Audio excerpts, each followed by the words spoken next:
இன்றைக்கி நம்ம topic how to know I am pregnant. நான் எப்படி ப்ரெக்னென்சின்னு தெரிஞ்சுக்கிறது. ஸோ ஃபஸ்ட் உங்களோட பீரியட்ஸ் இன்றைக்கி 30th அப்படின்றது தான் உங்கள் பீரியட்ஸ் டேட்டு போன மாதத்தில் அப்படின்னா அது மிஸ் ஆகும். ஸோ அது எவ்வளோ நாள் மிஸ் ஆகி நான் செக் பண்ணலான்னா within 2 days, that is 32 days நீங்கள் செக் பண்ணி பார்க்கலாம் உங்கள் ப்ரெக்னென்சி டெஸ்ட்டை. மார்னிங் நீங்கள் ஃபஸ்ட் சாம்பிள் ஆஃப் யூரினில் உங்கள் ப்ரெக்னென்சி கார்டுன்னு வரும். அதில் 2 lines வந்துச்சுன்னா நீங்கள் ப்ரெக்னென்ட்னு தெரிய வரும். நெக்ஸ்ட் உங்களுக்கு 2 கோட் வந்துருச்சு அந்த ப்ரெக்னென்சி கிட்லனா எஸ், ஃபர்ஸ்ட் திங் இஸ் நீங்கள் ப்ரெக்னெண்ட்டாக இருக்கீங்க. அடுத்தது நான் இதை எப்படி கன்ஃபார்ம் பண்ணுறதுனா நீங்கள் உங்கள் டாக்டரை போய் பார்க்கலாம். இல்லை நீங்கள் இன்னும் பிளட்டில் செக் பண்ணி பார்த்துக்கிறேன் அப்படின்னு சொன்னால் பீட்டா ஹெச்சிஜி அப்படின்ற ஒரு பிளட் டெஸ்ட் இருக்குது. நீங்கள் அந்த பீட்டா ஹெச்சிஜி டெஸ்ட்டை பண்ணி பார்க்கலாம். உங்களுக்கு பாசிட்டிவாக வருது, இல்லை இன்றைக்கி வேல்யூ ஒரு 500 வருது அப்படின்னா திரும்பி 48 hours கழிச்சு நீங்கள் அந்த பீட்டா ஹெச்சிஜியை ரிப்பீட் பண்ணும்போது அது அப்படியே டபுள் ஆகும். ஸோ இன்றைக்கி 500 இருக்கிறது நீங்கள் டபுள், தட் இஸ் 48 hours அப்புறம் அது டபுள் ஆகும்போது அது வந்து 1000 மாறும். ஸோ அது 500 1000 மாறும்போது அது ப்ரெக்னென்சி கன்ஃபார்ம் பண்ணுற டெஸ்ட் ஆகும். அடுத்தது இந்த பீட்டா ஹெச்சிஜி 500 வந்து 48 hours அப்புறம் 300 இல்லை 250 கம்மி ஆகுதுன்னா இது ஃபெயில்டு ப்ரெக்னென்சிக்கு போகிற வாய்ப்பு இருக்குது. இல்லை இன்றைக்கி இந்த 500 இருக்குது வேல்யூ, அதுவே நீங்கள் 48 hours அப்புறம் 1 lakh ஆகுது அப்படின்னா இது மோலார் ப்ரெக்னென்சி. தமிழில் சொல்ல போனால் முத்து குழந்தை அப்படின்னு சொல்லுவாங்க. இந்த முத்து குழந்தையாக இருக்கிறதுக்கு வாய்ப்பு இருக்குது. இதுக்கு நீங்கள் உடனே உங்கள் கைனகாலஜிஸ்ட் கிட்ட போயிட்டு நீங்கள் செக் பண்ணிக்க வேண்டியது ஒரு அவசியமாக இருக்கிறது. நெக்ஸ்ட்டு உங்களோட பீட்டா ஹெச்சிஜி லெவல் இன்றைக்கி 500 இருந்து அதுக்கப்புறம் நெக்ஸ்ட்டு நீங்கள் பார்க்க போகும்போது 550 இல்லை 600 இல்லை 70% விட கம்மியாக இருக்கும் போது நீங்கள் வந்து ஒரு ஸ்கேன் பண்ணிக்கிறது ரொம்ப அவசியமாக இருக்குது. ஏன்னா டியூபிள் ப்ரெக்னென்சி அவாய்ட் பண்ண, இந்த டியூப்பில் ப்ரெக்னென்சி நிற்குதுன்னு சொல்கிறாங்க இல்லையா, இது இந்த டியூப்பில் என்ன ஆகும்னா ப்ரெக்னென்சி வந்து இம்ப்ளான்ட் ஆக வேண்டியது யூட்ரஸ்குள்ளே, அது அங்கே இம்ப்ளான்ட் ஆகாமல் அது டியூப்பில் நின்றுச்சுன்னா அதுக்கு பேர் டியூபிள் ப்ரெக்னென்சின்னு சொல்கிறாங்க. இது இமீடியட்டாக பார்க்க வேண்டிய ஒரு விஷயம், எமர்ஜென்சி சுச்சுவேஷன். ஸோ நீங்கள் ஒரு ஹாஸ்பிட்டலில் அட்மிட் ஆகி ட்ரீட்மெண்ட் பண்ணிக்கிறது தான் இந்த டியூபிள் ப்ரெக்னென்சிக்கு நல்லது. அடுத்த ஒரு விஷயம், நம்ம இந்த ப்ரெக்னென்சி டெஸ்ட்டை பார்த்துட்டோம், யூபிடி பீட்டா ஹெச்சிஜியை பார்த்துட்டோம், நம்மளுக்கு ப்ரெக்னென்சி ஆகிடுச்சுன்னா அடுத்து நம்ம ஸ்கேன் பண்ணிக்கிற வேண்டியது ரொம்ப அவசியமாக இருக்குது. ஏன் ஸ்கேன் பண்ணிக்கிறது அவசியமாக இருக்குன்னா நம்மளோட ப்ரெக்னென்சி யூட்ரஸ்குள்ளே ஃபார்மேஷன் ஆயிருக்கா இல்லை டியூப்பில் ஃபார்மேஷன் ஆயிருக்கா, அதோட க்ரோத் கரஸ்பாண்டிங்காக இருக்கா, அதோட க்ரோத் நல்லா இருக்கா, நம்மளுக்கு ஹார்ட் பீட் வந்துருச்சா அப்படின்ற விஷயம் நம்மளுக்கு ஸ்கேன் பண்ணால் தான் தெரியும். சில பேஷண்ட்ஸ் என்ன சொல்லுவாங்கன்னா நம்ம இதை 45 நாளில் தான் நாங்கள் பண்ணுவோம், 60 நாளில் தான் நம்ம பண்ணுவோன்றது. எவ்வளோ சீக்கிரம் முடியுதோ அவ்வளோ சீக்கிரம் நம்ம ஸ்கேன் பண்ணிக்கிறது ரொம்ப அவசியமாக இருக்குது. ஏன்னா நம்மளுக்கு டியூபிள் ப்ரெக்னென்சி இருந்துச்சுன்னா நம்ம வெயிட் பண்ணுற அளவு அந்த டியூப் வந்து ரொம்ப சின்னதாக இருக்கிறதுனால அதில் ப்ரெக்னென்சி வளராத போது அந்த டியூப் பிளாஸ்ட் ஆகியோ இல்லை ஓப்பன் ஆகி ப்ளீட் ஆகிறதுக்கு வாய்ப்பு நிறையா இருக்குது. அதனால நம்மளோட அந்த டியூபிள் ப்ரெக்னென்சினால் நம்ம உயிருக்கே ஆபத்து வர்றதுக்கு வாய்ப்பு இருக்குது. ஸோ இதை அவாய்ட் பண்ணுறதுக்காக கண்டிப்பாக நம்ம வந்து ஸ்கேனும் அர்லியாக எடுக்க வேண்டியதாக இருக்குது. நம்ம கவர்மெண்ட்டில் ரெஜிஸ்டர் பண்ண வேண்டியது நம்மளுக்கு ரொம்ப அவசியமாக ஒன்று.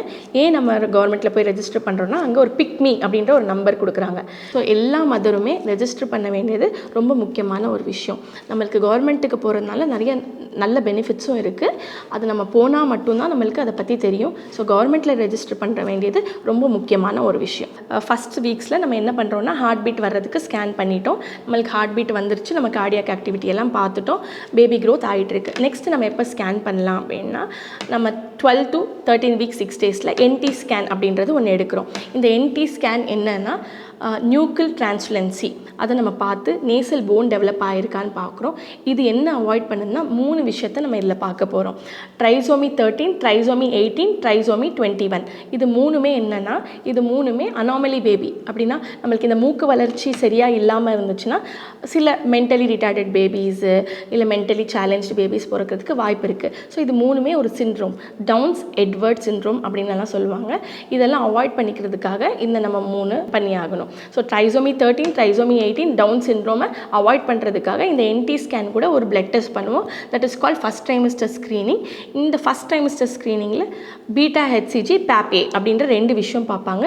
இந்த பீட்டா ஹெச்சிஜி பேப் ஏ உங்கள் ஏஜ், உங்கள் நேசல் ப்ரோன் டெவலப்மெண்ட், உங்கள் என்டி, இந்த எல்லா மெஷர்மெண்ட்டும் வச்சு உங்களுக்கு லேப்லேருந்து ஒரு ரிப்போர்ட் கொடுப்பாங்க. ஸ்க்ரீனிங் நெகட்டிவ், ஸ்க்ரீனிங் பாசிட்டிவ் இல்லை ஹை ரிஸ்க் அப்படின்றது. ஸோ நம்மளுக்கு ஸ்க்ரீனிங் நெகட்டிவ்னு வந்துருச்சுன்னா எந்த பிரச்சனையும் இல்லை. அதுவே ஏதாச்சும் ஒரு ட்ரைசோமிக்கு ஸ்க்ரீனிங் பாசிட்டிவ் வந்துருச்சுன்னா நம்ம ஒரு ஹையர் ஸ்கேன் சென்டரில் திரும்பி ரிப்பீட் பண்ணி ஸ்கேனோ இல்லை ஆம்னியோசென்தசிஸ் அப்படின்னு சொல்லுவாங்க, பேபிலேருந்து நீரை எடுத்து அந்த ஆம்னியோசென்தசிஸ் கொடுத்து அந்த பேபிக்கு அனாமலி இருக்கா இல்லையா நம்ம கண்டுபிடிக்கலாம். அப்படி இல்லைன்னா நம்ம 20 weeks அனாமலி ஸ்கேனில் பண்ணிவிட்டு இதில் அனாமலி அனாமலி இருந்துச்சுன்னா நம்ம ஆம்னியோசென்டிசிஸ் பண்ணிக்கலாம். அடுத்து நம்ம பண்ண வேண்டிய scan anomaly scan. That is 20 வீக்ஸில் நம்ம ஒரு அனாமலி ஸ்கேன் பண்ணுறோம். 20 வீக்ஸில் இந்த அனாமலி ஸ்கேனில் என்னென்னா நம்ம கண், காது, மூக்கு, வாய், ஹார்ட்டு, செஸ்ட்டு, அப்டோமன் எல்லா டெவலப்மெண்ட்டையும் முடிஞ்சிருக்கிறது தான் இந்த அனாமலி ஸ்கேன். ஸோ என்ன பிரச்சனை, 5 விரல் இருக்கா, கால் இருக்கா, கண் இருக்கா, அதோட டெவலப்மெண்ட் இருக்கா, எல்லாமே தெரியும்.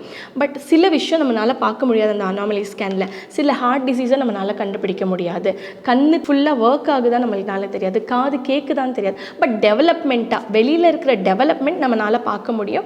இது அனைத்தும் நம்ம அந்த அனாமலி ஸ்கேன்லேயே பார்த்துடலாம். ஸோ அனாமலி ஸ்கேனும் அகைன் ரொம்ப இம்பார்ட்டண்ட். இதுக்கப்புறம் திரும்பியும் நம்ம ஒரு சுகர் டெஸ்ட்டு, பிபி செக்அப் ரெகுலராக பண்ணிக்கணும். அதுக்கப்புறம் ப்ளீடிங் எதுவும் ஆகக்கூடாது. நிறைய ஒயிட் டிஸ்சார்ஜ் இருந்தால் நம்ம டாக்டரை போய் பார்க்கணும்.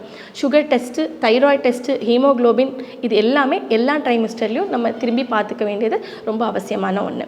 நம்ம நெக்ஸ்ட்டு நம்மளுக்கு பிபி வராமல் இருக்க ரெகுலராக நம்ம பிபி மானிட்டரிங் பண்ணலாம். ஸோ 120/80ன்றது நார்மல் பிபி. ஸோ அந்த சிஸ்டோல் அப்படின்றது மேலே எழுதுகிற பிபி 120ன்றது, கீழே பை 80 அப்படின்ற எழுதுகிறாங்களே, கீழே இருக்கிறதுக்கு பேர் டயாஸ்டோல்னு சொல்லுவாங்க. ஸோ அந்த சிஸ்டோல் வந்து 140 வரைக்குமே இருக்கலாம். டயாஸ்டோல்ன்றது உங்களுக்கு 90யவே ரீச் ஆகக்கூடாது. ஸோ உங்களுக்கு டியூரிங் ப்ரெக்னென்சியில் கால் வீக்கமோ இல்லை ப்ளீடிங்கோ ஏதாச்சும் ஆச்சுன்னா நீங்கள் உங்கள் பக்கத்தில் இருக்க டாக்டரை போய் பார்க்க வேண்டியது ரொம்ப அவசியமாக ஒன்று. ஸோ பிபி எனக்கு இருக்குதுன்னு எப்படி கண்டுபிடிக்கலாம்னா, நீங்கள் ரெகுலராக பிபி பார்க்கணும். உங்கள் கால் வீக்கமாக இருக்குது, தலை வலிக்குது, கண்ணு மங்கலாக இருக்குது, வயிறு எரிச்சலாக இருக்குது, இது எல்லாமே நம்மளுக்கு பிபியோட ஒரு சிம்டம். ஸோ அவாய்ட் பண்ணிக்கிறதுக்காக நம்மளுக்கு பிபி இருந்துச்சுன்னா நம்ம ரெகுலராக பிபி மானிட்டரிங் பண்ண ரொம்ப அவசியமான ஒன்று. அடுத்தது நம்ம 3rd ட்ரைமிஸ்டர் க்ரோத் ஸ்கேனுன்னு ஒன்று எடுப்போம். ஸோ அது யூஸ்வலாக எப்போ எடுப்போம்னா 28 வாரத்தில் ஒரு ஸ்கேனும், திரும்பி 32 வாரத்துலையோ இல்லை 34 வாரத்துலையோ ஒரு ஸ்கேன் எடுத்துப்போம்.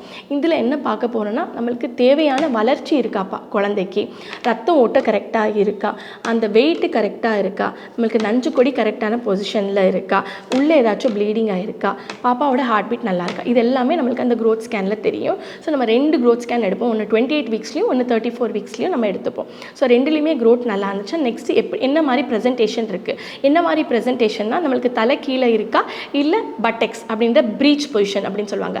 குழந்தையோட தலை கீழே இருந்துச்சுன்னா it is called baby is in cephalic position. குழந்தையோட இடுப்பு கீழே இருந்துச்சுன்னா it is called baby is in breech position. Yes, baby breech பொசிஷனில் இருந்துச்சு, ஃபஸ்ட்டு பேபி ப்ரீச் பொசிஷனில் இருந்துச்சு, நான் ஃபஸ்ட் டைம் ப்ரெக்னென்ட் ஆகிறேன், என் பேபி ப்ரீச்சில் இருந்துச்சு அப்படின்னா எனக்கு நார்மல் டெலிவரி ஆகிற வாய்ப்பு கம்மி. ஆனால் இந்த ஸ்கேனை நம்ம திரும்பி 37 வாரத்தில் பண்ணி அது கன்ஃபார்மாக ப்ரீச்சாக இருந்தால் மட்டும்தான் நம்மளுக்கு சிசேரியன்னு சொல்லுவாங்க, தவிர அதுக்கு முன்னாடி இருந்துச்சு நம்ம அவாய்ட் பண்ணுறாங்க. ப்ரைமி ப்ரீச்சை இப்போ சிசேரியன் பண்ணுறாங்க.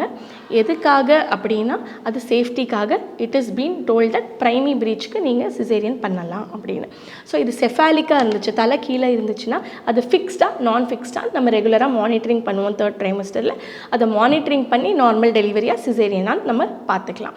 ஸோ ஒன்ஸ் நீங்கள் லேபர்லையோ இல்லை டெலிவரி பெயினில் போகாமல் இருக்கும் போதே நம்மளால் கன்ஃபார்மாக டிசைட் பண்ண முடியாது நீங்கள் நார்மல் டெலிவரிக்கு போகிறீங்களா இல்லை சிசேரியனுக்கு போகிறீங்களான்னு. சில பேஷண்ட் கேட்பாங்க செக்கப்புக்கு வரும்போதே எனக்கு நார்மல் ஆகுமா சிசேரியன் ஆகுமான்னு. அது நம்மளுக்கு டெலிவரி பெயின் வர்ற வரைக்குமே தெரியாது, அன்லெஸ் உங்களுக்கு வேறு ஏதாச்சும் தொந்தரவு இருந்துச்சுன்னா. லைக் ப்ரீச் பொசிஷனில் இருக்குன்னா you can go for caesarean section.